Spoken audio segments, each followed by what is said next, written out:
Thanks. Welcome to meeting number 24 of our committee. Pursuant to Standing Order 108.2 and the motion adopted by the committee on Tuesday, March 23rd, 2021, the committee has undertaken two information sessions, two briefings today on Myanmar, Calculated two budgets to you, one for each of these briefings in the amount of $775 each. That leaves us some wiggle room in case we wish to resume these studies later on, and I'm asking the committee if we can approve these budgets as circulated. It's important because we're at the fiscal today. Any objections? Okay, colleagues, thank you very much. And I'm also going to ask colleagues if it's okay, as we've done a couple of times in the past, because we are likely going to be impacted by bells later on, that we align the two sessions to be roughly equal in time, and that the second round of questions be reconfigured to allow each party to probably ask a very short question and answer in the amount of 2 or 3 minutes if time lines up that way, just for the sake of inclusion, because these are informational briefings. If there's no objection to that, then I would ask colleagues that we can go ahead on that basis. And thank you. We will begin the first hour with officials from Global Affairs Canada to discuss the situation in Tigray. And to ensure an orderly meeting, as always, I encourage participants to mute their microphones when they're not speaking and address comments through the chair. When you have 30 seconds in your speaking or questioning time, I will signal visually with this piece of paper. Interpretation is available through the globe icon on the bottom of your screens. I'd like to welcome our witnesses. We have with us Mala Khanna, Assistant Deputy Minister, Sub-Saharan Africa Branch, Miles, Director General, Southern and Eastern Africa, Beth Richardson, Director, Southern and Eastern Africa Bilateral Relations Division, Tara Carney, Director, International Humanitarian Assistance Operations, Michael Callan, Director, Conflict Prevention, Stabilization and Peace Building, as well as Geneviève Asselin, Deputy Director, Ethiopia Development Division. Madame Khanna et Monsieur Miles, je comprends que c'est à vous. Mr. Miles, Madame Khanna, I understand that you will be making the opening statements. You have 5 minutes. Thank you very much, Mr. Chair. Good afternoon. My name is Mala Khanna, and I'm the Assistant Deputy Minister for Global Affairs, Sub-Saharan Africa Branch. I am here today to speak to you about the situation in Tigray, where the armed conflict that erupted in November 2020 continues unabated with devastating impacts for millions of civilians and with serious implications for security and stability in the region, notably Somalia, Sudan, and Eritrea. I am joined today by 4 colleagues with experience on the humanitarian, development, and political elements of our response. Canada has a comprehensive relationship with Ethiopia. It is one of the largest recipients of Canadian development assistance and a close partner for Canada, particularly on multilateralism, the Women, Peace and Security agenda, and peacekeeping. Ethiopia has one of the fastest growing economies on the continent, and commercial ties are growing. Ethiopia's capital is also home to the African Union, the continent's leading intergovernmental body. With 112 million people, Ethiopia is the second most populous country in Africa. While the country traces its history back for millennia, its democratic traditions are relatively recent. In 2018, as the country emerged from 27 years of dominance by a single party. Prime Minister Abiy put forward a vision for a peaceful, inclusive, democratic, multi-ethnic, and prosperous Ethiopia. Canada and much of the international community warmly welcomed this vision. However, the current conflict has put this vision at risk, especially in light of the planned national elections in June 2021. Ethiopia's government is struggling to address deeply rooted ethnic rivalries and weak institutional mechanisms for negotiations and compromise. The economic situation is equally fragile, especially in light of the economic impact of the worsening pandemic, debt servicing, and high youth unemployment. The country's long-standing stabilizing influence in the region has been significantly undermined by the crisis in Tigray, and its neighbors are rightly concerned about the repercussions.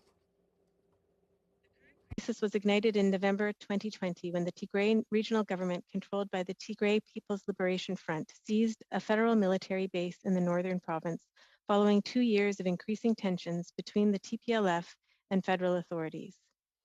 The ensuing confrontation, framed by the government as a law enforcement operation, has proven to be a lengthy one and has drawn in additional combatants from within Ethiopia and from Eritrea. Border tensions with Sudan have also worsened. There is broad consensus among the international community that serious and grave violations of international human rights and international humanitarian law have occurred and continue to occur in Tigray province that may amount to atrocity crimes. Many credible allegations have been made, potentially implicating all parties to the conflict to a greater or lesser degree. Canada is particularly concerned about reports of widespread sexual and gender-based violence. Par exemple, le 5 février. For instance, on February the 5th, the UN Special Advisor to the Secretary General on the Prevention of Genocide released a warning that a culture of impunity and lack of accountability for serious violations committed perpetuates an environment that exposes the civilian population to a high risk of atrocity crimes. On March the 4th, the UN High Commissioner for Human Rights released a statement that highlighted reports of sexual and gender-based violence, extrajudicial killings, widespread destruction, and looting of public and private property by all parties. He recognized in a parliamentary address on March 23rd that atrocities have been committed in Tigray, and without naming the forces accused, implied that it included Eritrean forces, whose presence he also acknowledged. He further indicated that perpetrators would be held accountable. Due to the disruption of telecommunication systems and limited access by the media, there remain many unanswered questions around the extent of the abuses and the violations and the identity of the perpetrators. Canada has joined others in calling for credible, independent, and impartial investigations of the alleged atrocities committed in Tigray. Les fonctionnaires Officials have been encouraged to deal with the High Commission and to have a joint inquiry with the UN authorities. renseignements Although information on the repercussions, the humanitarian repercussions continue to arise, the UN has found that. Ms. Khanna, point of order, Mr. Harris. We have a problem with the translation, and the English and French is at the same volume, and one can't be heard over the other. Madam Clerk, if we can have a quick look at that. I'm not sure if it's been corrected or if anybody else has already been made aware of the problem with respect to the translation volume, interpretation volume. Ms. Khanna, when you're speaking French, can I ask you to click on the globe icon at the bottom and select French as the language? And then when you're speaking English, click to English. You may have an older version of Zoom. Try that and see if it fixes the problem. And just on that point, Ms. Khanna, if we can just ask you in the interest of time, if you could bring the presentation just in the next 30 or 45 seconds to end, and then we'll go to question and answer, and you'll be able to address some subsequent points in Q&A. Thanks so much.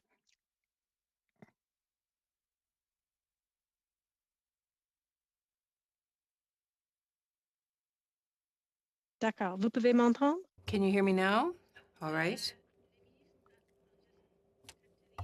Les ministres ont fait part de The ministers have directly expressed our concern with the Ethiopian authorities, including Minister Champagne Gould and others. In these discussions, ministers have emphasized the importance of the government of Ethiopia taking all measures to ensure rapid and unimpeded humanitarian access and the protection of civilians, including refugees. Ministers have underscored the impact of seeking a resolution that safeguards prospects for long-term ethnic reconciliation. Ministers have called for credible, independent investigation of alleged human rights violations, regardless of the perpetrators. Canada has been doing its part to respond to humanitarian needs. Minister Gould announced $3 million in humanitarian assistance in November for people affected by the situation in Tigray, Ethiopia, and in Sudan. And for 2021, Global Affairs has further approved $34 million to support humanitarian assistance in Ethiopia through UN agencies, the ICRC, and NGOs. Thank you very much, Ms. Khanna. Let me stop you there. Colleagues, let's go to our round of questions. I would propose, just looking at the clock, if it's okay with colleagues, instead of a 6-minute round per party, that we change that to 8 minutes. That would give us just over half an hour with the witnesses on this issue, and colleagues would be free to split time if they wish. Is that acceptable to the committee? And if so, then I would propose, just for expediency's sake, that we go ahead on that basis. Seeing no objection, why don't we proceed? And Mr. Morantz, why don't you leave us off then for 8 minutes, please? Thank you, Mr. Chair, and thank you, Ms. Khanna, for your presentation. A number of questions, but I'm going to start off with there are actually there's a Tigrayan community in Winnipeg, and I have met with them now, and they are very, very concerned about their loved ones in the Tigray region of Ethiopia. Phone lines are cut, power shortages are in place, there's no internet access. Do you have any information that you could share with us as to what progress is being made in terms of at least opening up lines of communication so that Tigrayan Ethiopians in Canada can at least communicate with their loved ones? Thank you, Mr. Chair. Canada is deeply concerned by the continued conflict and violence in Tigray and the impact on millions of civilians and the challenges around telecommunications remain. And I'll turn it over to Ian to answer the question. Thank you very much. Trust you can hear me. I changed positions to a new computer. We unfortunately don't have much detail in terms of the current status of telecommunications. The reports we're getting from our embassy are that it goes up and down quite a bit. That's been actually one of the main constraints or one of the challenges facing humanitarian workers.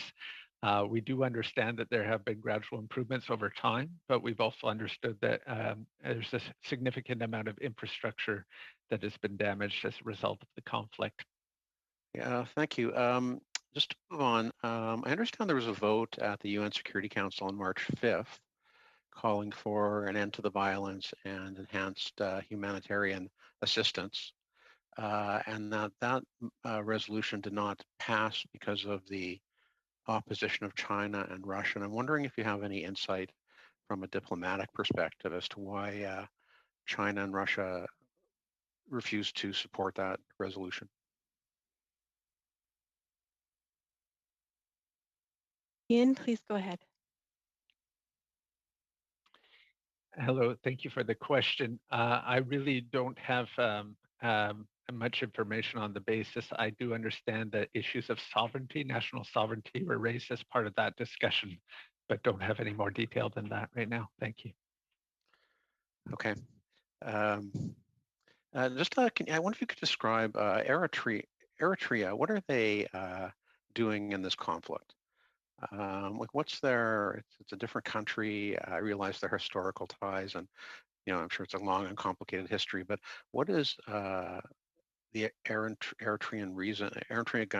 government's reason for being in Tigray?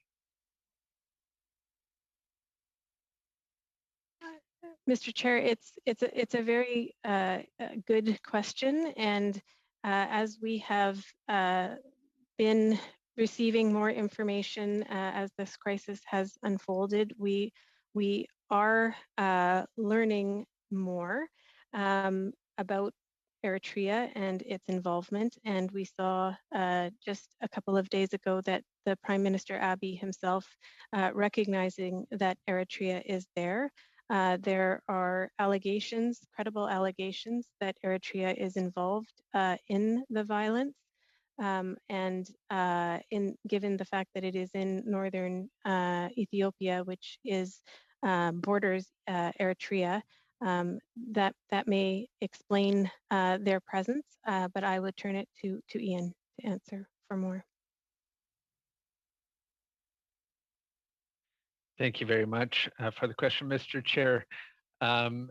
Just to complement what's been said, there are historical tensions between Eritrea and the population Tigray, or at least the authorities of Tigray, who used to be the dominant force within the coalition party that ruled the country over 27 years, including extended periods of conflict between Ethiopia and Eritrea. So as a result, there are some historical grievances there. I believe that when the conflict broke out between the federal government and the regional forces in Tigray, the Eritreans may have seen themselves as having common interests in terms of avoiding the TPLF, the Tigray People's Liberation Front, from seeking to resume their place within Ethiopian political structure. This is an issue that, of course, has been on our radar for some time. In February of this year, Canada's non-resident ambassador to Eritrea, who's based at our embassy in Khartoum, met with the Eritrean Chargé d'Affaires to raise the issue of Eritrean forces in Tigray and to convey concerns about refoulement of Eritrean refugees, so where Eritrean refugees were forced to return to the country from which they were fleeing. The issue was raised as well on March 8th when Minister of Foreign Affairs Marc Garneau spoke with the Ethiopian Foreign Minister and Minister Demeke, also conveying these concerns. The issue was flagged again in a joint statement by like-minded partners with the EU, US, UK, France, and Germany, when we called for the withdrawal of Eritrean forces in the Human Rights Council. That statement was signed by 41 countries. Thank you. And just on the same line, what's the risk of a broadening of this into a regional conflict growing in other countries?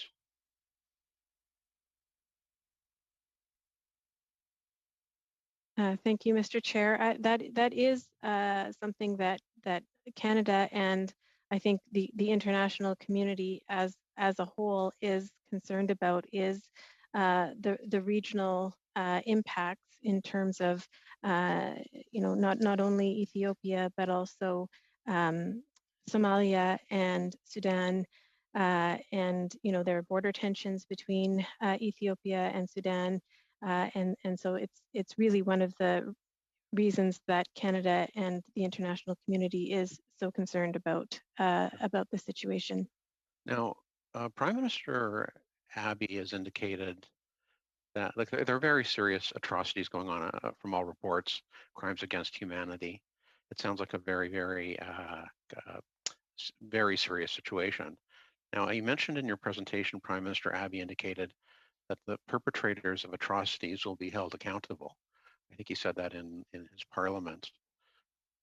Do you have any knowledge of what mechanisms Ethiopia could use to ensure this, or would this be an international effort, or how are the people who are actually doing these terrible things going to be held accountable? And just a brief answer, please, Ms. Khanna. Thank you, Mr. Chair. So the Ethiopian Human Rights Commission has begun investigations, has issued a report, and has indicated its desire and commitment to investigating further allegations of atrocities, and has also reached out to the Office of High Commissioner for Human Rights for assistance.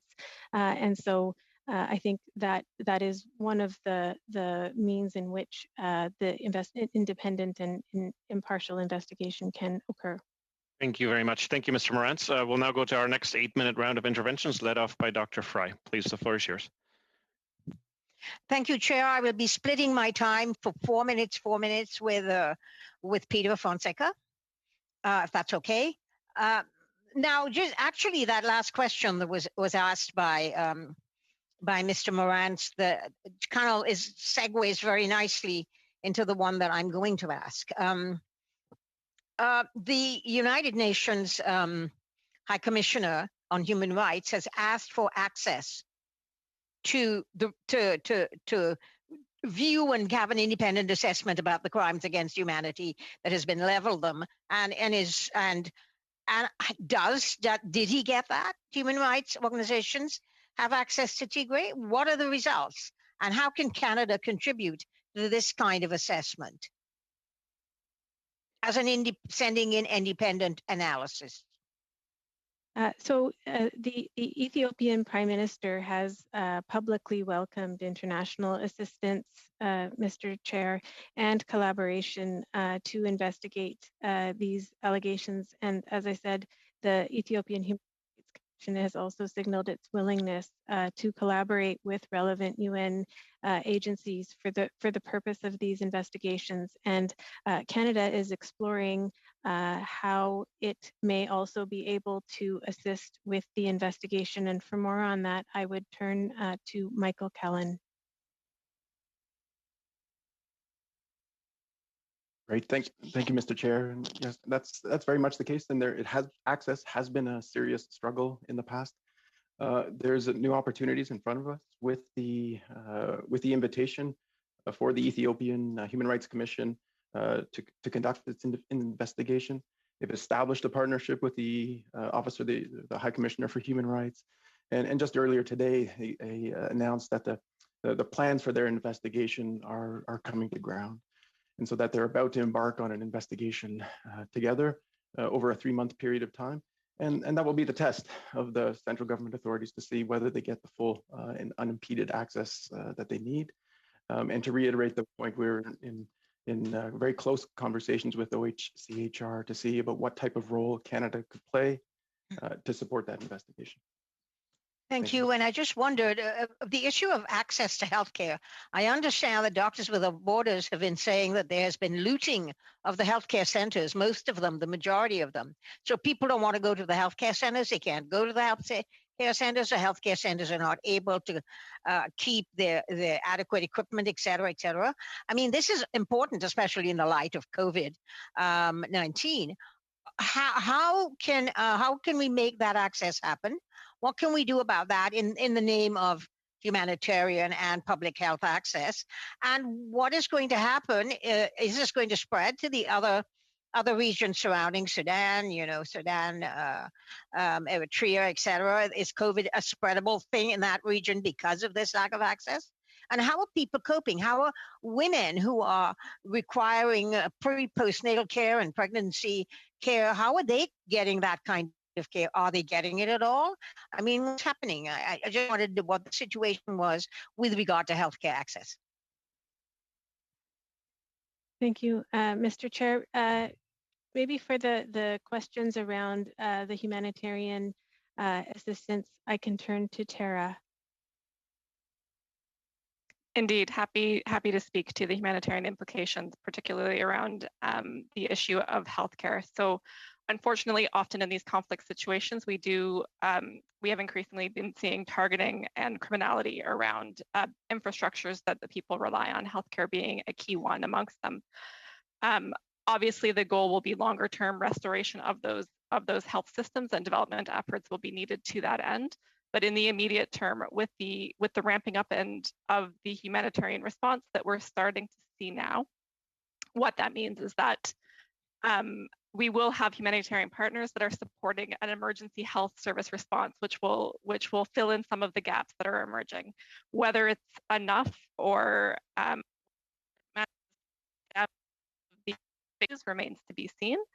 But we will see partners like the ICRC doing more on the health side, partners like UNICEF able to deliver some of those maternal and child health services that the national system is not able to do at this time.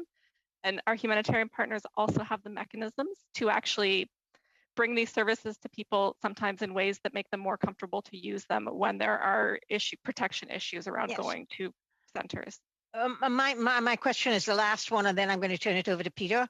My question is this: I know we're doing humanitarian partners like, UNICEF and United Nations, but what about Doctors Without Borders? Are you funding them? Are you helping them to get there and to gain the kind of access? Because these are actual healthcare providers.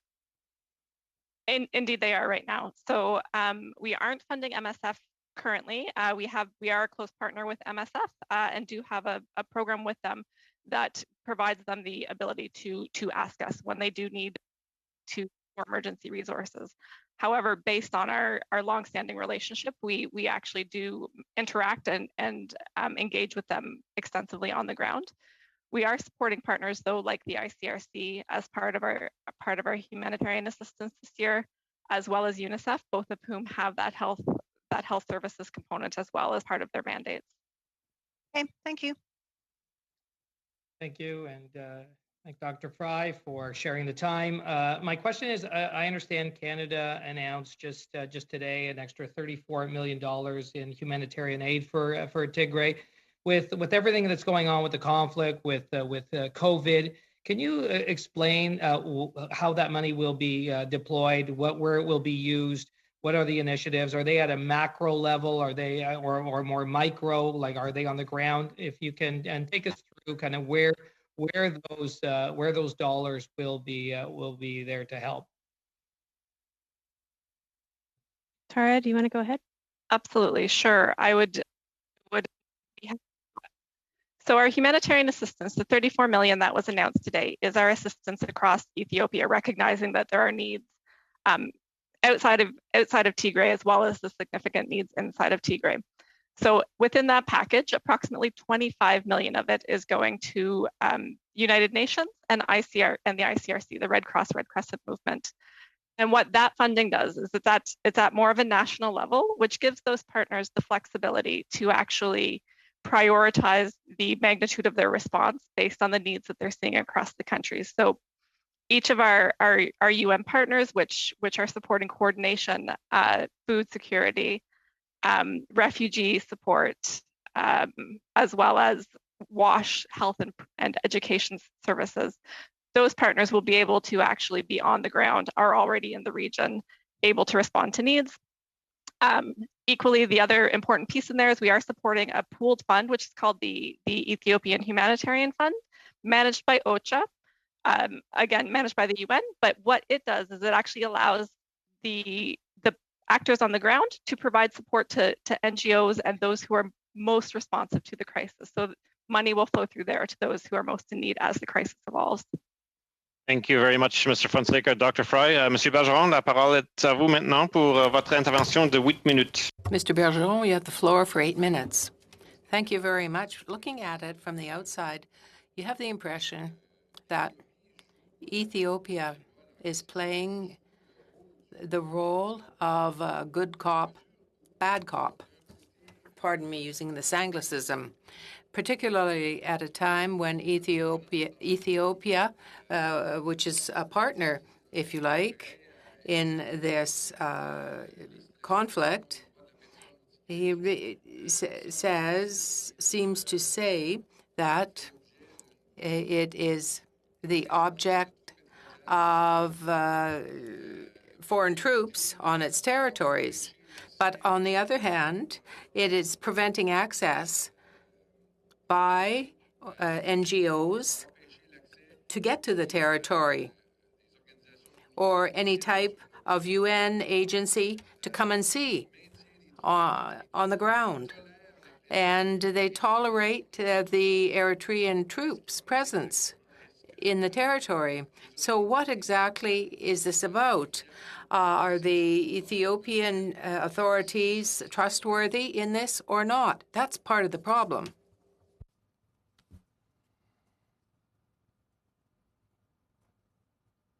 Thank you, Mr. Chair. In response to the question, I think it illustrates the need for an independent and credible investigation into the alleged crimes. And while we have seen increased access recently, which is looking for there. It is clear that more does need to be done, and Canada has been trying to engage together with like-minded countries to ensure that that happens. Canada signed on to a human rights statement that was led by Germany, effectively asking for investigation of human rights atrocities and humanitarian access. And Canada has been, as I expressed in the opening statement, been engaging bilaterally at the highest levels and has been conveying concerns to the government of Ethiopia around the need for humanitarian access, the need for investigation of human rights, and the need to ensure that there can be a credible and democratic election in June to ensure that the greatest hope for durable and long-term peace in the region has a chance. Merci. Thank you. By your own admission, Ethiopia in past years has been one of the main beneficiaries, if not the only beneficiary there, of Canadian aid. I was wondering why you are indicating that it is one of the most dynamic economies on the African continent.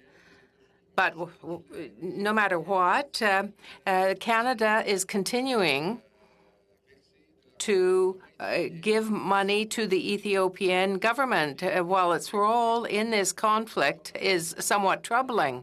So how can you express, like Ministers Garneau, Champagne, and the Prime Minister have done, express our concern with respect to the Ethiopian government, but at the same time they're still pumping money into that country? I am convinced that that country is not as trustworthy as it claims to be in this matter. And the state is using its own military against its own citizens, authorizing the invasion of one of its territories by a foreign entity. Contrary to, how can that be? The UN and others are continuing to pour money in to what is happening there. I just don't see what Canada's stance is.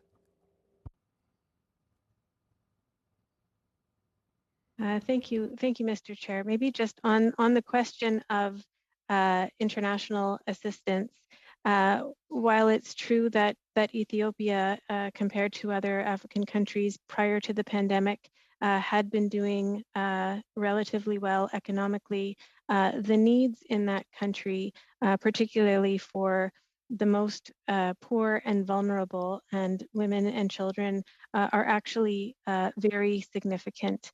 And so the bilateral program and international assistance that Canada provides to Ethiopia is meant to address the very poorest and most vulnerable. D'accord, si vous me permettez, je suis d'accord. I agree with you. I quite agree with you, but it seems to me that the most vulnerable population, the most needy population in Ethiopia is that of Tigray, and yet they can't access the help.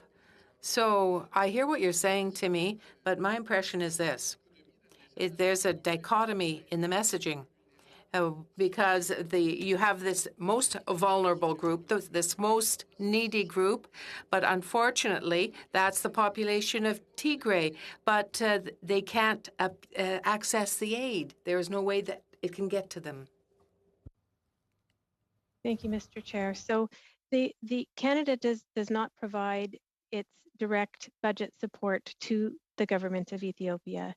It provides its international assistance to trusted international partners, such as the World Bank and other partners, such as the ones that Tara was referring to. So the money itself is going to the people in Tigray via these trusted partners. It does not go directly to the government of Ethiopia. But I'll ask Ian if he wants to provide any further clarification. Oui, merci, Monsieur le Président. Yes, thank you, Chair. Yes. Long-term development aid or military aid is not offered directly to the government. It goes through international organizations and indeed through the World Bank, amongst others. We want to help with food insecurity. We want to help with the health problems that are more generalized. It's an enormous country, 110 million people, if not more, and Tigray is 7% of the population. The problem is with respect to access to humanitarian aid is the conflict that is enduring. These are not necessarily obstacles put in place by the government per se. And in this current conflict, the forces of the TPLF are in a part of Tigray. And this is a challenge that humanitarian and international organizations have to deal with. To my knowledge, the Union European and the U.S. have completely cut off their assistance. The UN has cut their direct budgetary support. The U.S. has suspended its aid in the security sector only. Other forms of aid continue. There has been a marked increase in humanitarian aid coming from Canada, 34 million. Thank you. Thank you, Mr. Bergeron. Intervention goes to Mr. Harris. Mr. Harris, the floor is yours, sir. Oh, thank you. I didn't hear you the first time you said that. Thank you very much. I just would like to follow up on similar to what Mr. Bergeron is concerned about. I'm confused by the position that Canada appears to be taking. We have, recent knowledge of and confirmation of what was going on in Tigray in November in terms of the human rights abuses, now being admitted by the Ethiopian Human Rights Commission and by the president of Ethiopia. But we've had also ongoing calls by other countries, such as the United States, by the European Union in particular, calling for the withdrawal of and publicly demanding the withdrawal of Eritrean troops from Tigray. But the Canadian government doesn't seem to agree with that. As recently as this week, the Minister Gould, when asked whether Canada would follow the US and the EU from demanding the withdrawal of the Eritrean troops, Ms. Gould said that the federal government prefers to take a backroom approach and talked about humanitarian assistance to Ethiopia. I'm just, wondering in view of the comments by the European Union saying that the Eritrean soldiers are fueling the contract, reportedly committing atrocities and exacerbating ethnic violence. Why would Canada take a different view from that? And is that exactly so? I'd like to understand that a little bit. Thank you, Mr. Chair. Canada has been speaking out about what has been happening in the conflict right from the very first moment, and has been working very closely with the international community in terms of coordinated messaging. The example of the human rights statement, which did call on the Eritreans to leave. Canada, just this morning, I was part of Africa Director's G7 group where Tigray was very much a focus of discussion, and Canada will continue to work closely with the international community. At the same time, Canada has had very several very frank and candid conversations with the Ethiopian government, where concerns have been expressed. And so can you answer me that whether or not we are doing what Ms. Gould said, we're talking in behind the scenes, or are we calling for the Eritrean troops to leave Tigray, because it appears that they are fueling this conflict, fueling the atrocities, and there may be atrocities on more than one side, and I think that's been acknowledged. But surely this the road towards peace seems to involve having the Eritrean troops out of Tigray and another solution being found. Are you supporting that? So Canada has called for the investigation of the atrocities regardless of who has committed it. And Canada has participated with the international community in calling for Eritrea to leave via that human rights statement, which was led by Germany. But this is a very dynamic situation. So earlier this week, Prime Minister Abiy himself has indicated that Eritrea is in Ethiopia.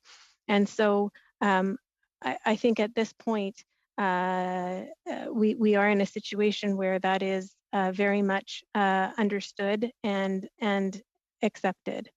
I'm sorry, I'm not. You're not being clear here. You're saying that the Prime Minister Abiy has said that Eritrea is in Ethiopia. I don't know what you mean. They're there in Tigray, and that's been accepted. That's a good thing, you think? Up to now, I think that had not been, Prime Minister Abiy had not said that. And now the fact that he's saying that, I think we see as a positive step. I thought it was clear that that they've been invited, the Eritreans, in, and that what was now being said was that he recognized that there were human rights violations taking place. That was the new piece, not that the Eritrean soldiers were there. Everybody knew that. You're saying that's progress, that he's announcing that. Is he being prevailed upon to change that situation? And is Canada calling for the Ethiopians to have the Eritrean forces out of Tigray? So Canada has, through that human rights statement, Canada has expressed that in conversations between ministers and with officials. The presence of Eritreans in Ethiopia has been discussed, and I think now it is very clear that the Eritreans are there, and I think there is. Well, I thought everybody knew that the Eritreans were there, and the idea is that this is the source of the problem with respect to increased tensions, human rights violations, atrocities, massacres that we've heard about, and an international community calling upon something to do about it. Is there going to be a mechanism to actually prosecute the what now has been? I know Mr. Abiy has suggested that people are going to be held to account, but how is that going to happen, and who's going to be involved? So I do think that Canada has been calling for an independent and impartial investigation of the allegations of atrocity crimes by all. But I'll ask Ian if he would like to say anything more on this. Yes, thank you very much. Mr. President, we have actually been pursuing many different channels in terms of expressing concerns, but also looking at the elements of the conflict. So definitely in terms of diplomatic channels, these have ranged from prime minister level or ministerial level discussions with the Ethiopians, but also with key regional players such as the president of South Africa, and who until recently was chairing the African Union, an important regional organization, who had, since the very early days, been attempting to offer assistance in terms of mediation. We've also been working closely with like-minded countries and international organizations, so calls with the Secretary General, and working very closely with other democracies to look for solutions. At the same time, we have made public statements. There's been many statements and tweets made by our ministers, but perhaps the most important one related to this issue was. But are you joining? Is the question. I mean, there seems to be something going on here. Is the government of Canada concerned about the fragility of the Ethiopian state over this? Is there something going on that we need to know about? Because you're not really saying that you're joining and calling upon the Eritrean forces to leave Tigray and hopefully find another solution to the stability and this stability of and the future of Ethiopia. And Mr. Miles, just a brief answer on that, please. Sure. Mr. President, I would just bring to light a joint statement that we signed on to at the UN Human Rights Council on the 26th of February, which was signed by 41 other countries as well, in which we specifically say, finally, we call for the withdrawal of all Eritrean troops from Ethiopia. So that was probably the most public statement where we said this, but certainly that message has been repeated many times. The presence of Eritrean troops in Ethiopia is a source of concern and a potential source of destabilization. And I think that the Prime Minister of Ethiopia has now acknowledged that publicly as well. Thank you very much, Mr. Miles. Thank you, Mr. Harris. And this brings us to a close with respect to the witnesses from our first panel and discussion on Tigray. I'd like to thank our Global Affairs officials on our collective behalf for their testimony this afternoon, for their service. Madam Clerk, if we could suspend briefly to allow our second panel to connect, our first panel to disconnect, and to go ahead with the sound check before we resume our discussion. Thank you so much.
To our briefing on the current situation in Myanmar.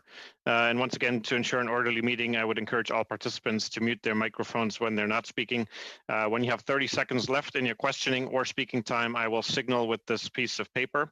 Interpretation is available through the globe icon on the bottom of your screens.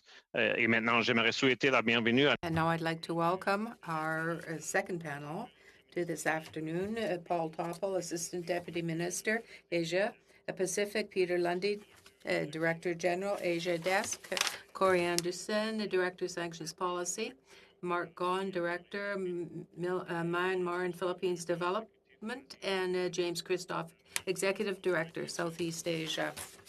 4 or 5 minutes, please. The floor is yours, sir. Thank you, Chair, for the introduction. Members, thank you for having Global Affairs Canada officials here today to discuss the in Myanmar following the military seizure of power last month. On February the 1st, the Myanmar military, also known as the Tatmadaw, overthrew the democratically elected government in a military coup, detaining the president, state councillor Aung San Suu Kyi, and several politicians and officials from the ruling National League for Democracy, or NLD. Authority over Myanmar's governance has been seized by the commander-in-chief, and a state of emergency has been declared. The Tatmadaw claims that it had to take control over Myanmar's governance, alleging large-scale election fraud in the November 2020 elections. This election granted the NLD an overwhelming electoral victory that all but wiped out representation for the Tatmadaw's proxy political parties in parliament. The allegations of electoral fraud are without basis in fact. Domestic and international observers have certified Myanmar's 2020 generally met international election standards with only minor irregularities. While we expressed our concerns regarding the disenfranchisement of some ethnic minorities, including the Rohingya, 70 to 71% of eligible voters exercised their right to vote in an election that was otherwise free and fair.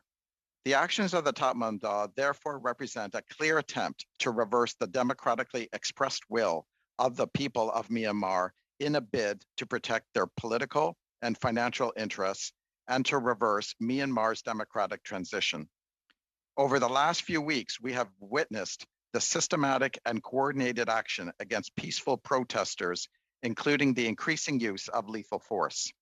As of March 24th, more than 260 civilians across the country have been killed by security forces.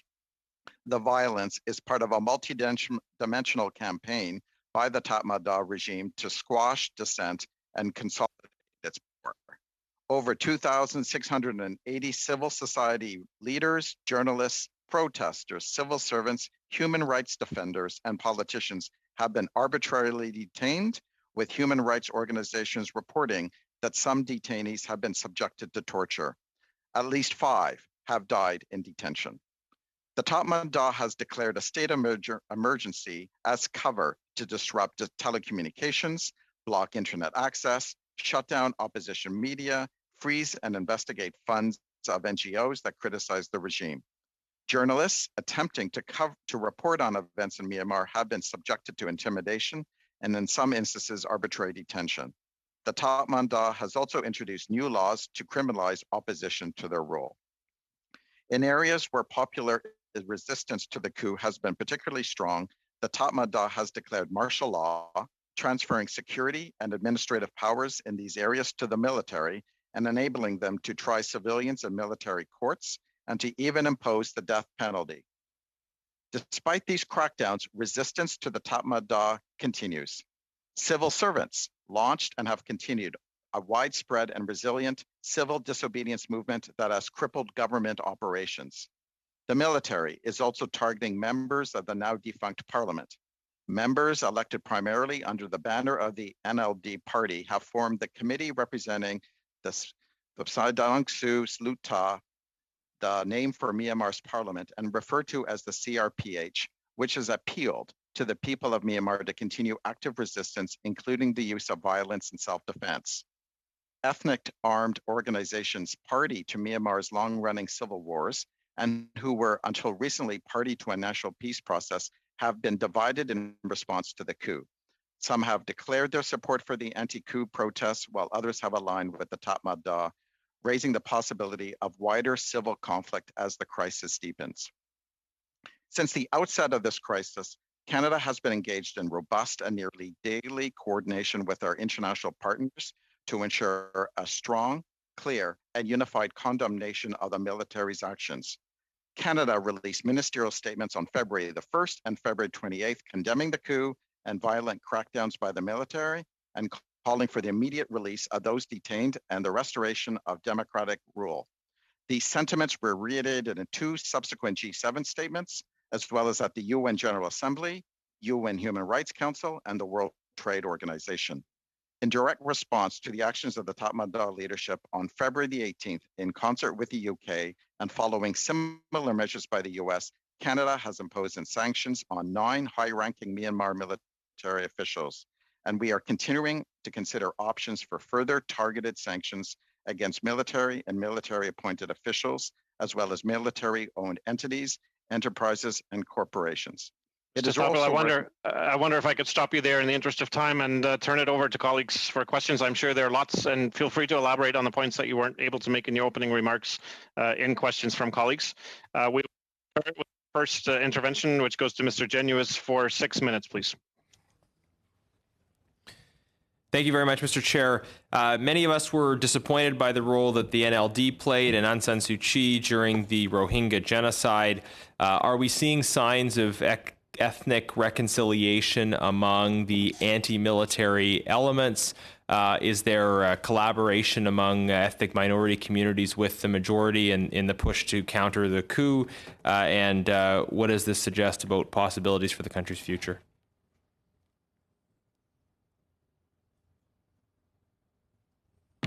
Thank you very much, Mr. Chair, for that question. As I may indicated earlier, the position of the ethnic armed organizations are, so it is not clear on the way forward. And point of order, there was a, if you could just protect my time here and have Mr. Thoppel go back to start his answer again, because we're having some technical problems. Mr. Genuis, I've stopped the clock. There may be a problem with Mr. Thoppel's sound. There's a bit of a delay in the data transmission. I'm wondering if we could just get a sense from the clerk if there's any way to reposition the mic, or if it's something other than that. But if we could, in any event, just ask you to repeat, Mr. Thoppel, your last statement, and then we'll see if we'll use that as a sound check. Go ahead, sir. Sure, I will try again. Mr. Chair, the ethnic armed organizations are split with regards to their support for the Tatmadaw as well as for the civil disobedience movement. The Tatmadaw, in order to take control of the country, has reached out to various ethnic armed organizations in order to try to acquiesce to their demands in the future, in order to, particularly those along the border with China, in order to ensure that their forces can deal with the population. Mr. Thoppel, let me pause you and ask through the clerk if interpretation is good with the quality of the sound. I detect a bit of a delay, like your sound is out through a digital transmission issue. Madam Clerk, is the interpretation following well as it stands at the moment? So, Mr. Chair, they're managing to follow at the moment. The sound is iffy. There seems to be some latency in his sound. Mr. Thoppel, I'm not sure if you're using a VPN or if you have many things open on your computer, that may make a difference. If you could close some background stuff. Thank you. We'll take a look. I will ask my colleague Peter Lundy in the meantime to further provide additional comments. Thank you. Thank you, Mr. Thoppel. Mr. Lundy, please. Thank you, Mr. Chair. Just to follow on Paul's comments, which were focused on ethnic armed organizations, I think the same conclusions apply across ethnic communities. I mean, it's a volatile picture with different groups, communities, and regional differences in terms of approach and expected. So for example, what we have seen through our reporting from our mission and others, is a very high focus on the NLD in Yangon, which is the largest city and largest commercial center. Once you move out to the regions, you start to have different groups, ethnic groups, different political groups, supporting the same general objective of wanting the military to reverse course, but the end state for some of them is slightly different in terms of the constitutional outcomes that they would like to see and their place in some sort of power structure. So to specifically respond to the question, just because of my reconciliation. Yeah, sorry, just because of my limited time, could you just clarify then, is there, in the context of these complex discussions and negotiation, is there an openness in the NLD to commit to a more federal structure going forward if they're able to reverse the coup and retain power? Is there kind of a negotiating posture from them to say, let's try to establish a democratic federal structure to bring more people on board?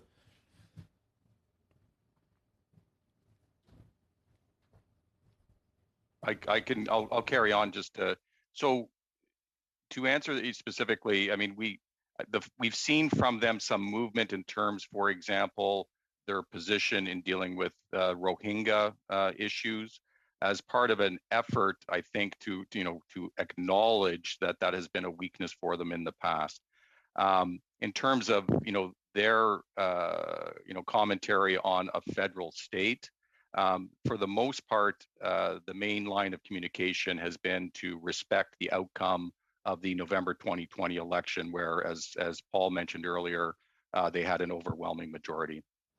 Thank you very much. And I'll just state from my perspective, and for the benefit of those who are watching, that the commitment of and pursuit of ethnic reconciliation, as well as the protection of full rights for the Rohingya, is a key issue going forward.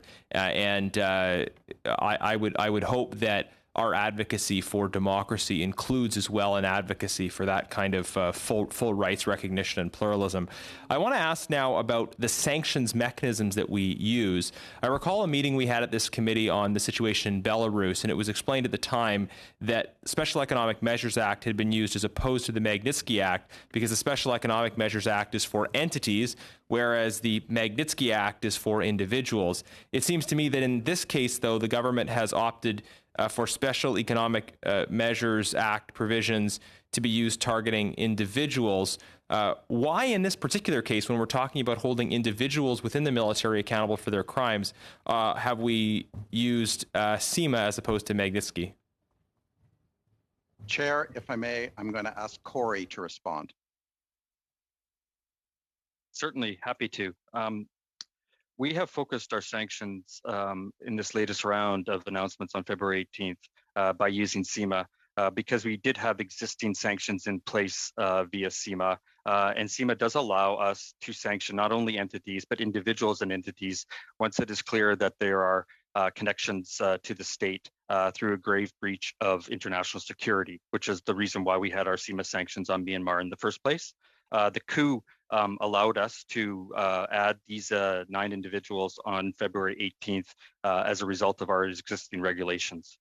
Right, but the Magnitsky Act deals with violations of human rights specifically, as opposed to the peace and security piece, and it just seems to me the more natural vehicle for targeting individuals for gross violations of human rights. We haven't applied Magnitsky sanctions to Min Aung Hlaing or more than I think one individual that's dating back to 2018. Why the reluctance to use Magnitsky sanctions? Like, is there something we're missing about that tool that means the government is always opting for CIMA as opposed to Magnitsky? And just a brief answer, please, on that. No, not at all. It's simply it allows us to target both. CIMA allows us to target both individuals and entities, of which the focus going forward may be on it. Mr. Genuis, thank you very much. That's your time. The next intervention goes to Dr. Fry for 6 minutes, please. Thank you, Mr. Chair. I understand that everyone is concerned about the arbitrary detentions and all of the human rights violations and democratic values violations that's going on. It says there's no democratic election was not recognized, but it was, and they're arbitrarily detaining, they're stopping peaceful protest. All of these are actions that are undemocratic and fly in the face of the principles of democracy.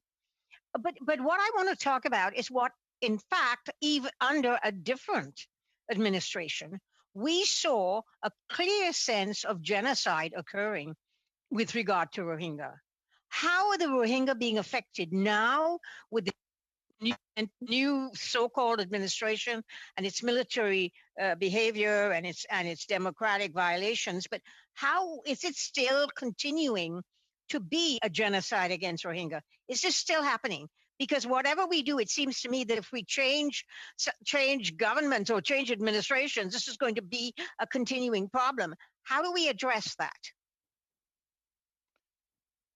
Thank you, Mr. Chair, for that question. I think the recent actions of the Tatmadaw have all but eliminated near to medium-term prospects for safe return of the Rohingya to their homes. Yes. As you know, we continue to provide development assistance to the poorest and most vulnerable in Myanmar, including the Rohingya. And we are also continuing our support to the Rohingya refugees in Bangladesh. And we will continue to press at all levels for humanitarian access. As you may know, the funding for Canada's initial 3-year response to the 2017 Rohingya crisis ends on March 31st, 2021, and the government will announce next steps in due course. Yes, I didn't really get the answer I was looking for, because right now the Rohingya are stateless people. They are people in exile. They are not necessarily as happily tolerated anymore by Bangladesh as they used to be. So what are we going to do about these people? Are we going to open up our country to them? Because obviously going back home is not an option. So what are we going to do about the people themselves? That's a question I am trying to answer. And why is China involved in this no Rohingya piece of genocide? Is China really, what is its position on Rohingya? I mean, China seems to be obviously a neighbor and it's whatever, but China and Russia are getting very, very much more involved in regional conflicts around the world, not next door neighbors anymore. And they tend to be actually both violating democratic principles and human rights in their interventions. So are we going to do something about those two interfering entities? Are we going to look at sanctions against it? Are we going to get like-minded people to come up and deal with Russia and China? Particularly, I know that in the OSCE region, there's a great sense that we need to do something about these two interfering bodies who love to talk about sovereignty, but don't think it's okay to interfere in other countries' sovereignty whenever it feels like it. So my concern is this is not going to get any better. What are we going to do about the stateless, homeless, exiled people living in abject conditions somewhere else? And what are we going to do about China and Russia's continuing and escalating interference in Africa and everywhere else where there is regional conflict? Thank you, Chair, for that question. With regards to the Rohingya, repatriation should take place only when conditions allow. Obviously. Right? It should be safe, sustainable, dignified, and voluntary. And we do not believe that these conditions can be met under present circumstances. Yeah, I'm agreeing with you on that. But what are we going to do with them? And any consideration of potential repatriation need to involve the UNHCR, for which we are in discussions with them as we speak. I'm sorry, I don't have a lot of time. I really want to ask the question that I'm asking. Yes, they cannot be repatriated. We understand that. But what, if you can say, tell me, do we intend to do about the plight of the Rohingya where they are? Stateless, homeless, living in awful conditions where they currently are. Are we going to join with like-minded people and find homes for them in Canada and in other developed nations that may want to feel that somewhere along the way we can't have generations of these people being left in the condition that they're in? That's what I want to talk about. I'm in agreeing with you that they can't go back home. So what are we going to do about them per se? Thank you. As I indicated earlier, we have been pursuing a 3-year response to the 2017 Rohingya crisis. We have provided advice on next steps to the government in terms of how do we support the Rohingya ongoing and factoring the coup. And so we are awaiting a decision by the government that will factor Mr. Thoppel, I'm sorry, I'm I'm going to have to just interrupt for a second. Dr. Fry is almost out of time, but we have also an interpretation issue. There's still a technology problem. Interpretation is not able to follow suit. And I'm wondering if there's anything else at our disposal to try to get your sound back up to the quality that we need, or if you would like to either restate your answer or defer to one of your colleagues. Madam Clerk, was there anything on microphone position that would help us, or has that been? It's not an option. Mr. Thoppel, if you could just try to restate slowly and clearly, maybe we can get interpretation. If not, perhaps one of your colleagues could answer. Go ahead, please. I will ask my colleague Peter to reiterate what I said. Thank you. Thank you very much. Thanks. Don't want a reiteration. Thank you, Chair. Just for the purposes then of the record, Paul had indicated that our 3-year strategy, was coming to an end at the end of this month, but that we have provided advice to the government on the next phase of that strategy to support the Rohingya people, and we are awaiting the government's decision on that. Is this meaning, excuse me, our government or the Rohingya or the Tatmadaw? I'm not sure which government you're referring to. I think I can clarify. Yes, we provided advice to our ministers and are awaiting decisions.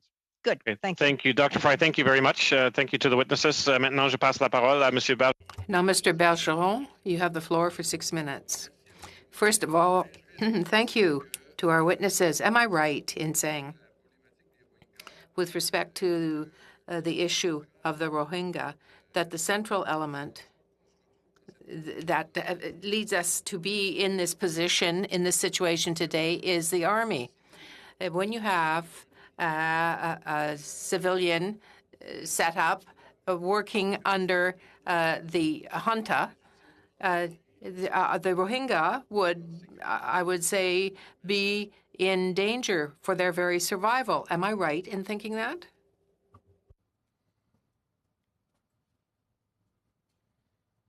Mr. Chair, that would be correct. Peter, would you like to elaborate? Yes, thank you, Paul, and thank you for the question, Chair. I mean, yes, the central element is the military. We need to take into account the fact that despite being on the path to democracy, it was always a structured democracy so that the military would retain control. So in the current constitution, a certain percentage of the seats in the parliament were retained by the military. We know that they retained control directly of all of the main ministries of the government in terms of security and internal affairs. So there was always this tension between that civilian component and the military component. The security operations that we saw leading to those atrocities against the Rohingya people in 2017, 2018, were clearly the result of military action and direction, where security operations in Rakhine State and other regions of the country escalated quickly to the crimes against humanity, which were acknowledged by our parliament. So yes, there is that tension between, previously between that civilian structure and the military. Un article du Devoir. In an article in Le Devoir, it leads us to understand that open text software is being used to extract, classify, and obtain information from their smartphones and so on. How can you guarantee that these devices that have been furnished by Canadian companies will not be used by the military there to repress the population?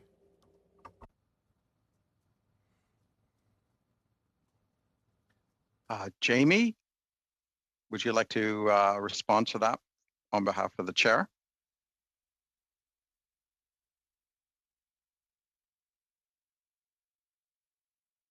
Mr. Christophe, I think you might be on mute. If you can just double check your mic. Sorry. Thank you for the question, Chair. we have a robust process, of course, of export controls, and to the extent products are sold to entities in Myanmar, of course, if not required for export controls, they can move through legitimate means of commerce, of course. How this particular product might be being used at the moment, I'm not sure. Happy to come back with with confirmation, but there is a process in place that mitigates against the sale of products that should not be going to Myanmar under the rules and regulations we have in place. Thank you, Chair. Monsieur le Président. Chairman, I hope that the small interruptions will not be taken away from my time. Not at all. We know that as of February the 18th, the government changed its regulations with respect to Myanmar.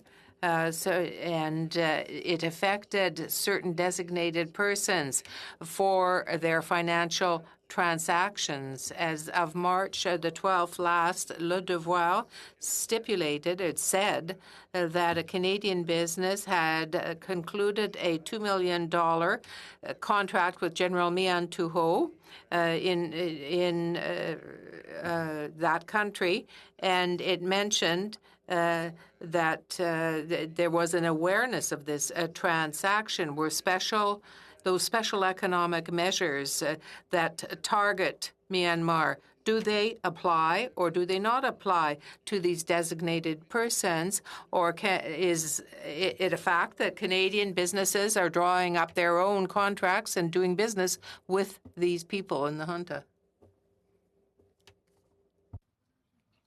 Corey, would you like to address that question, please? Certainly. Thank you very much for the question.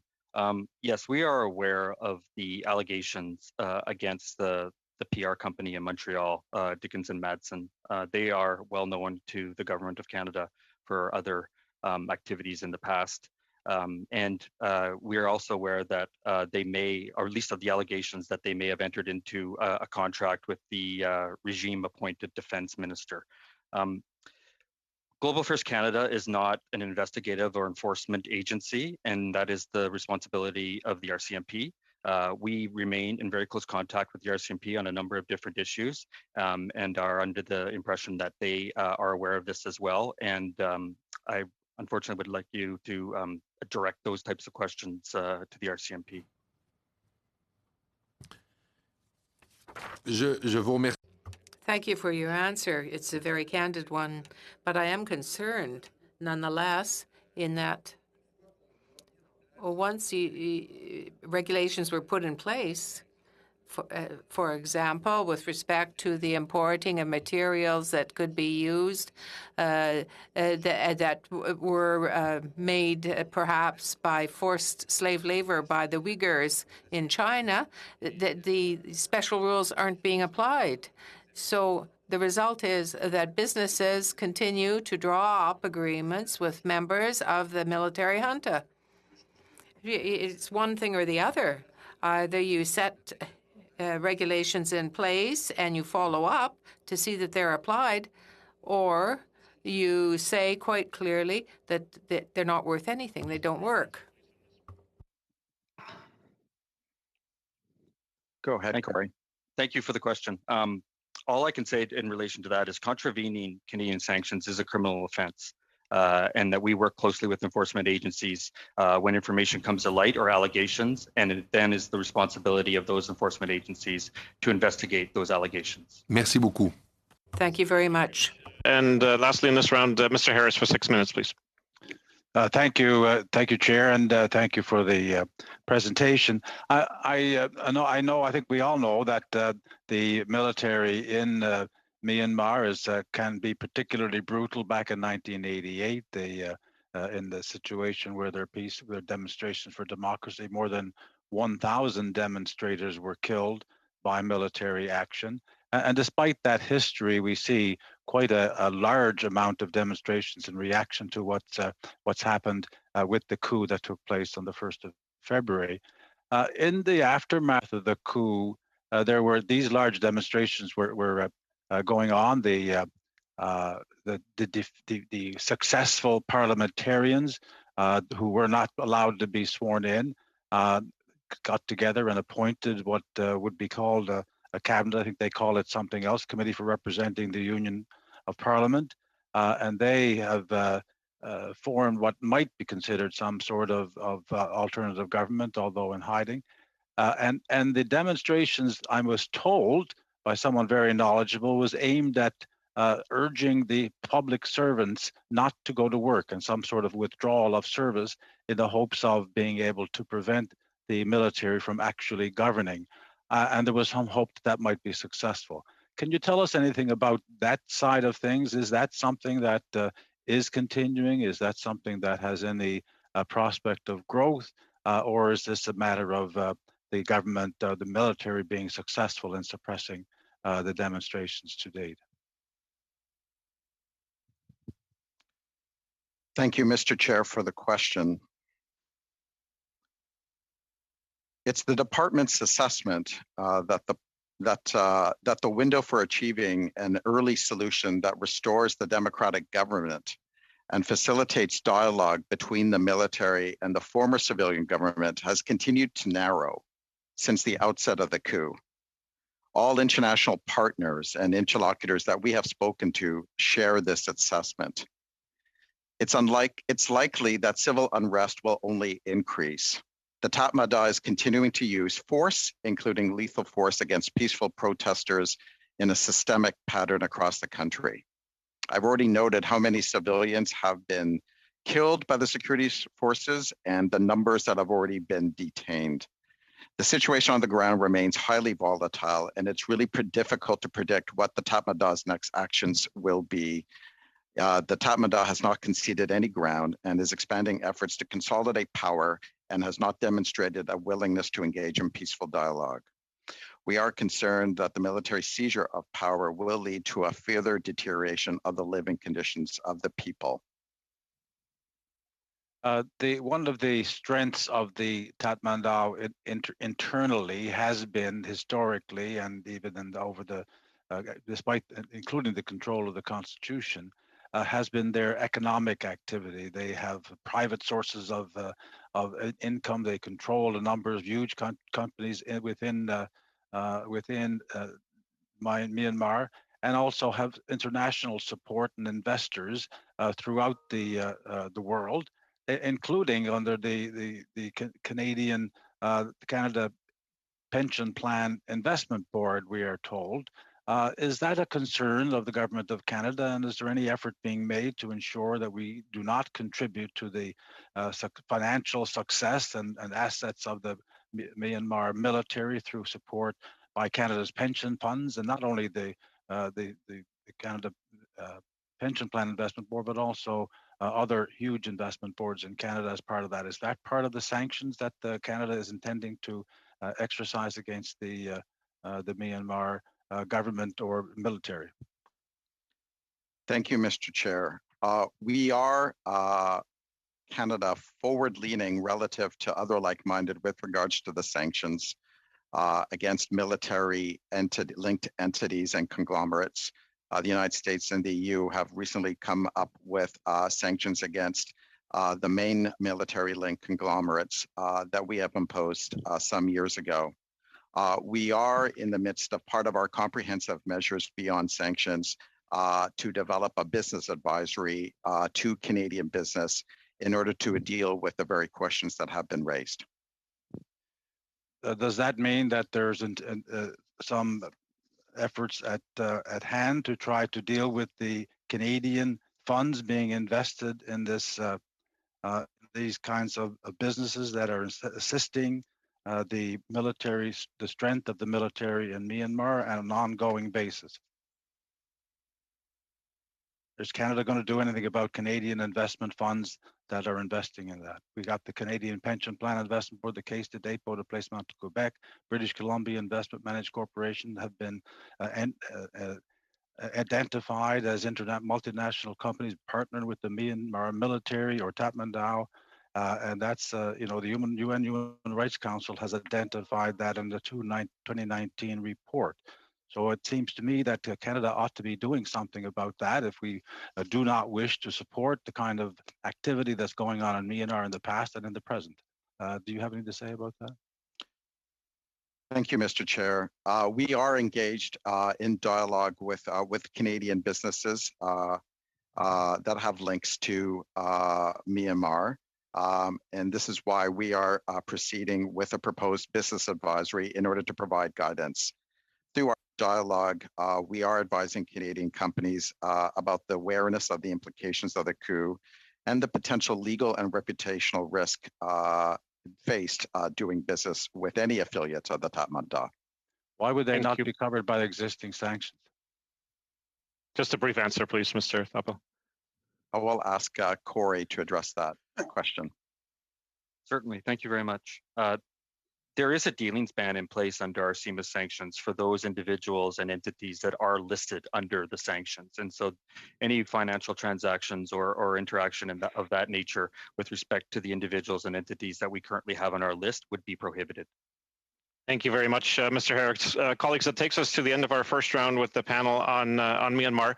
I'm very mindful that in very short order, we're going to be challenged by bells. We may have as little as 10 minutes left, but we may have a bit more. I'm wondering if you would agree if we just go into a series of very quick rounds of 2 minutes each, question and answer, and we'll just keep going in sequence until the bells go. No, Mr. Chair, I'd like my 5 minutes. Thank you. Okay, Mr. Chung, that's fine. Any other views from colleagues? Would agree to the negotiated order and go as far as we can? Monsieur le Président. Mr. Chair, yes, Mr. Bergeron. Two things. First of all, our witnesses have suggested that they would send some answers in writing. I think that I hope that they will do so. Secondly, I recognize Mr. Chong's right to enjoy his 5 minutes. But I have to say honestly that I thought we had an agreement implicitly amongst ourselves that we could have a quick second round for all political parties. A certain amount of time would be allotted. So in the way the time is shared, I understand that Mr. Chung and our colleagues from the government party are entitled to perhaps more time than myself and Mr. Harris, but still, in the spirit of our negotiations, I think that we should review that issue. Thank you, Mr. Bergeron.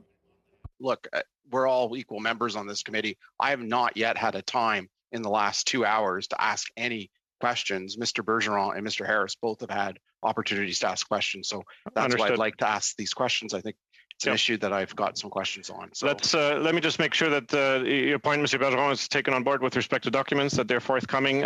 Colleagues, please also keep in mind that the negotiation of the second round was in anticipation of a full round being completed. That's why I was, in the interest of fairness, I was proposing that every party would have a chance to come in. We may still get everybody in if we proceed as negotiated, but we may not. But if there's no consensus on going forward in that way, I would propose that we give the floor to Mr. Chung for his round of 5 minutes. Please go ahead. Well, thank you, Mr. Chair. Thank you to our witnesses for appearing.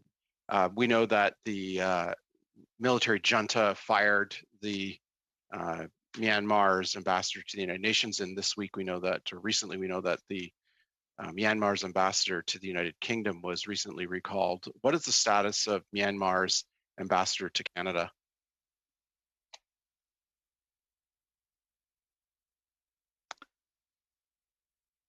The Myanmar's ambassador to Canada arrived prior to the coup, awaiting his credentials.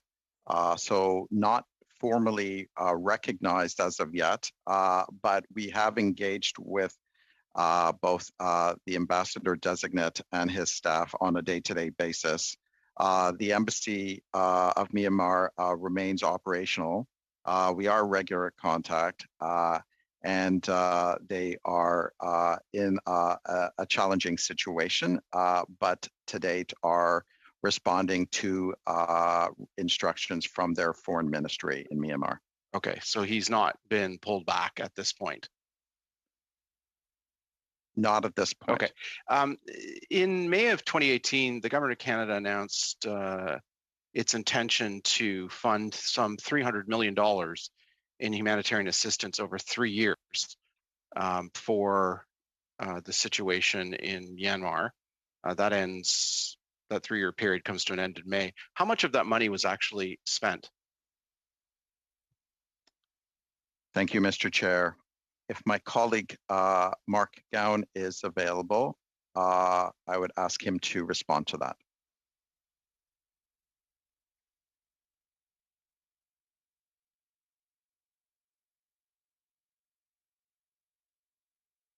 Peter, in lieu Yes, of Mark. Thank you. Yeah, I can take that one. Thank you for the question. Yes, the commitment was 3 years, $300 million. I would just add that was not just spending in Myanmar. In fact, the majority of the spending was actually in Bangladesh to provide support in Cox's Bazar. We are on track to disperse all of that funding by the end of this fiscal year. Okay, thank you. I appreciate that. How much of that money was spent in Rakhine province as opposed to Cox's Bazar? I can take that question, Mr. Chair. Sure. So just precisely in Rakhine, I can only give you at the country level, so the amount that we would have been spending in Myanmar. So it's approximately funding is sort of from a base level of 15 with some of the additional funding that was provided through the crisis response to approximately $40 million a year over the 3 years. Thank you. Is the development assistance going directly to humanitarian groups on the ground, or is it flowing through state entities? The 40 million and whatever is left in the 300 million envelope. Yeah, sorry, go ahead, Paul. Thank you, Chair. So those funding are going through civil society organizations. They do not go through the military government. Okay. Are there any concerns that Global Affairs Canada has about development assistance for the 130,000 Rohingya that are still in Myanmar? Is there any concerns that the development assistance for those 130,000 Rohingya, that development assistance may in fact be exacerbating the human rights situation on the ground for the Rohingya? In other words, there's been suggestions from some humanitarian groups that by continuing to work with Myanmar authorities in Rakhine province, that they are in some ways being complicit in the government's efforts to continue to segregate and to deprive the Rohingya through these what are essentially concentration camps in that part of the country. Is there any concern from the department about that? Thank you, Chair, for the question. We have met with Canada's development partners to discuss the situation in order to have raised. And we are making adjustments based on information on the ground from our development partners to calibrate accordingly. Great, thank you. Just a couple. Thank you very much, Mr. Chung. We'll have to leave it there. That's your time, sir. The next round goes to Mr. Fonseca for 5 minutes, please. Thank you, Mr. Chair. And my first question is, can you tell us more about Canada's international engagement with regards to the current situation in the country? So like we sanctioned these 9 military leaders through Magnitsky and the sanctions that we've put on them. Was that in collaboration with our partners? Are we doing this in a way be it with the United States or with other nations? Can you kind of drill down on that and let us know what type of collaboration that we have with our international partners and how we are coming together to provide a stronger front? Thank you for the question, Mr. Chair. So as I may have indicated earlier, prior to the coup, Canada already had in place one of the most comprehensive sanctions regimes on Myanmar as compared to like-minded partners, including the EU, the UK, and the US. As I indicated earlier, prior to the coup, Canada had already sanctioned 2 of the largest military conglomerates, the Myanmar Economic Corporation and the Myanmar Economic Holdings Limited, as well as 42 other entities affiliated with the military. And in specific response to the coup, in conjunction in discussions with both our allies, we recently announced additional targeted sanctions on non-military leaders, and we are in daily discussions with like-minded, both in respective capitals and on the ground, in order to make further adjustments to the sanctions as warranted. Okay, and also thank you. And can you tell us more about the work that the Canada's ambassador to the United Nations, Bob Rae, is doing to address the current situation in Myanmar and the plight of the Rohingya? So I know he's been very active on this prior to being our ambassador at the UN, as being our envoy, and now as our ambassador, and how he's helping with these. Thank you, Mr. Chair, for that question. You are correct in noticing the active engagement by Canada's ambassador to the UN on the ground. We are in daily discussion with him and his team in terms of advocating, in terms on behalf of Canada, our concerns, and calibrating with like-minded there as well as with our mission in Yangon and respective capitals. You will note that he welcomed the courageous decision of Myanmar's permanent representative to the United Nations in terms of claiming allegiance to the democratically elected government and denounced the coup. We are conferring in terms of other issues, in terms of our comprehensive measures vis-a-vis Myanmar, in terms of addressing those issues on the ground. Mr. Fonseca, could I pause you for a moment just before you go to your next question? You have 2 minutes left. Could you select your headset? It's improperly selected. Interpretation cannot pick up the sound properly, or just unplug it and plug it back in. Either one of those should fix it, I'm advised. Either the small arrow feature next to the mute button or just replugging the headset. Can you hear me now? Is that better? You were getting a nod from the clerk. Please go ahead, Mr. Fonseca. Is that better or no? Just let me know. Okay. Okay, great. Okay, so I'm just actually going to follow up on Mr. Chong was asking about our embassy consular services over there. Just how many staff do we have there? Are they at high? Is there a high risk level for these staff? We're putting these sanctions on these military leaders. How are they taken care of? What is the security of our Canadians that are in Myanmar? And have we thought about shutting it down and bringing them home? Thank you, Mr. Chair, for that question. We are in daily contact with our head of mission and staff as recently as this morning.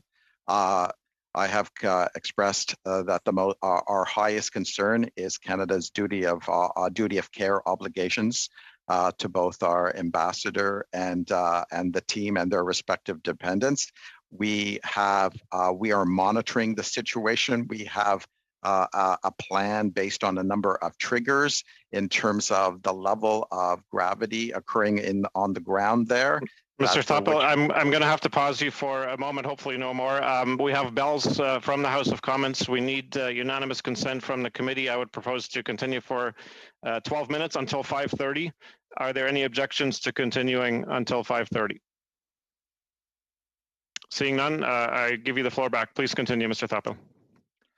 And therefore, based on our plan with regards to potential triggers that would necessitate adjustments, such as voluntary departures of staff and their dependents, that is top of mind.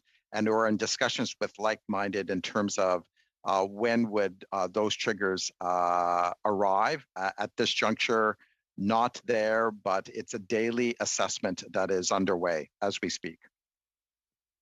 So these military state of emergencies that how have they affected, be it our staff, but also just local people? Are they able to travel? Are they able to communicate with each other? Can people leave the country? How is that all functioning? Internet, telecommunication services, or is everything just kind of locked down? Thank you, Mr. Chair. So the situation in the country is volatile. You will note that the days after the coup, there was a shutdown of the internet, airport closed, and then further exacerbated by the civil disobedience movement that has shut down government services, banks closed, and a number of other daily services of the population.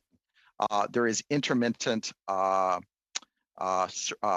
arrival by banks and grocery stores, which we take into account in terms of making that duty of care assessment daily, but it also helps us in terms of calibration in terms of what is the impact on the population going forward. Thank you very much, Mr. Fonseca. Mr. Topol, we'll have to leave it there. Monsieur Bergeron, 2 minutes. 2.5 minutes, Mr. Bergeron. I'd like to carry on exactly on this line of questioning. Global Affairs Canada put out a notice saying that one should not go to Myanmar. Are you asking Canadians who are there already to leave Myanmar? That is my question. Peter, may I direct that question to you? Thank you for the question. Yes, we've recently changed our travel advice to advise Canadians that they should depart the country.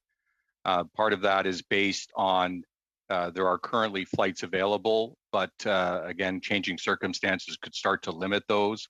And there is the freedom of movement that Paul described. Despite curfews overnight, there is the ability to move in the major urban centers during the day. Thank you. In line with this first question, I'd just like to know this. Are you looking to, once you know all Canadians have left the country, are you going to close the embassy then? Because there'll no longer be really any type of consular services that need to be offered.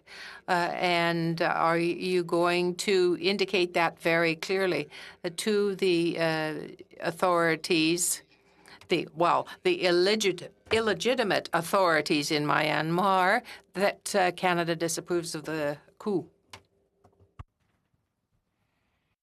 Thank you, Mr. Chair, for that question.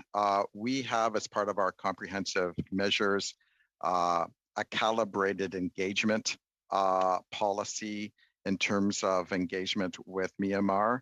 We will only engage with Myanmar officials to discuss the following issues. 1, restoration of the democratic elected government and release of the detainees. 2, consular issues to the extent that they exist. 3, ASEAN-related issues.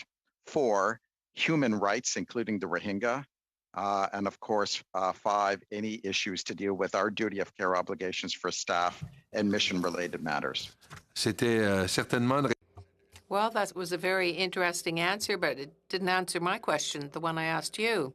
So I'll ask it again. Once you are sure that all, if not most, or all Canadian citizens have left the country, will you not be obliged to close the embassy because you have no further consular services to offer, and that will indicate our disapproval of the coup? Thank you, Mr. Chair. So that is a hypothetical question, but as I noted in terms of the number of issues for which we would still continue to need to engage with Myanmar officials, it may be under some of those other issues still continue to warrant continued engagement, but on very defined terms. Merci beaucoup. Merci, Monsieur. Thank you, Mr. Bergeron. The floor is yours.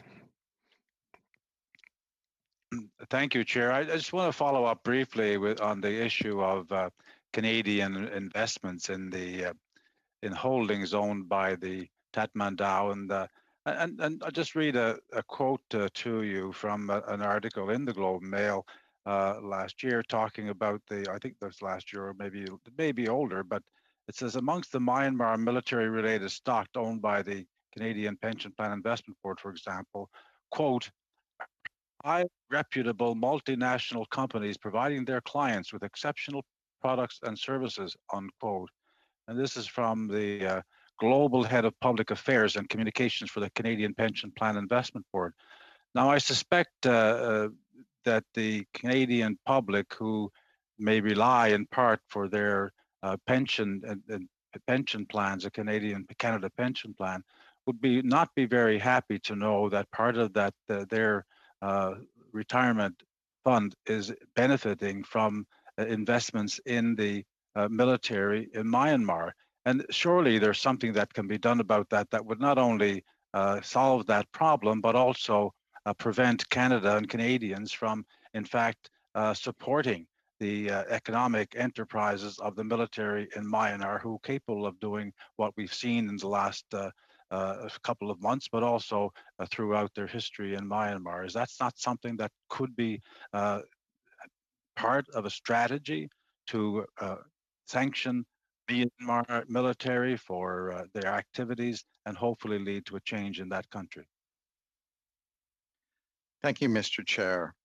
As I may have indicated earlier, we are as part of our comprehensive measures, engaged with the Canadian business community in talking about both the legal and reputational risks associated with their engagement in that country and the indirect benefits that may be garnered by the military. And that's why we need to proceed with some guidance in terms of a business advisory that is underway. In terms of the technicalities, in terms of further sanctions, I may ask Corey to elaborate further. Sure, thank you for the question. We monitor the effectiveness of our sanctions on the ground and in close coordination with our like-minded partners who also have similar measures in place.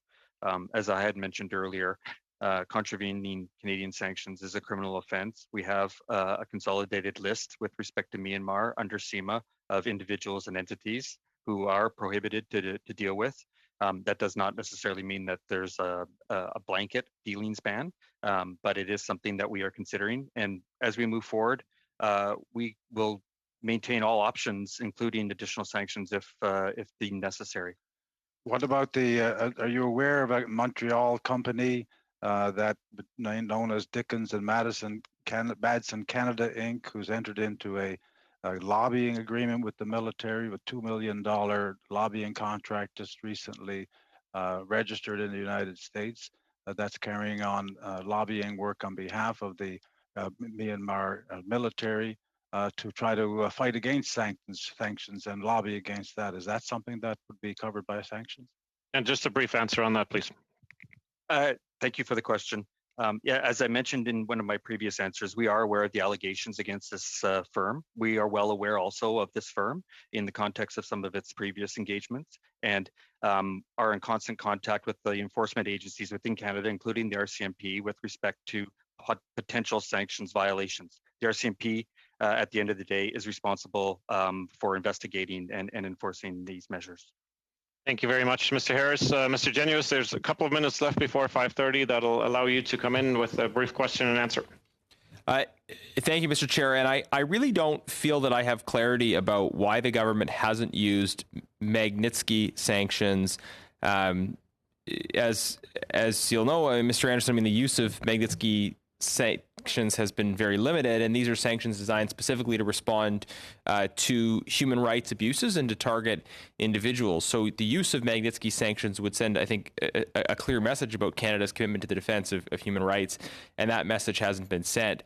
I know legislators around the world are contemplating the need to include in Magnitsky-type legislation sort of automatic or parliamentary triggers whereby parliamentarians could force the government to act or at least respond to requests for Magnitsky sanctions, given how, we've seen cases where Magnitsky acts have been passed and then essentially not used. So just maybe one more time on this, like, why not the use of Magnitsky sanctions to target individuals specifically for gross violations of human rights?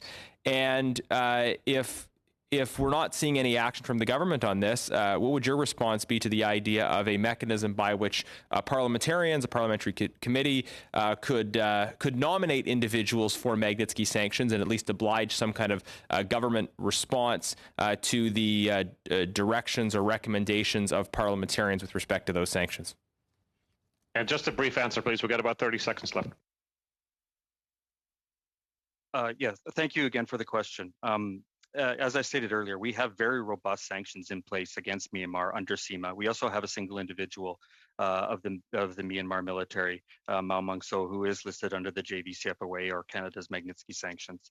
We are constantly looking at the best mechanisms in order to capture the intent of our foreign policy objectives with respect to sanctions, and as of now have determined that the best way that we that is through our existing measures related to CIMA. But why him? Mr. Genuis, we're at Mr. Genuis. I'm sorry, it's your time. We're at 5:30 as agreed. On our collective behalf, I'd like to thank our witnesses for their service, for their testimony this afternoon. We are in the middle of bells. We will stand adjourned until our next session. With my thanks to our panel this afternoon. Merci beaucoup, collègues. Thanks very much.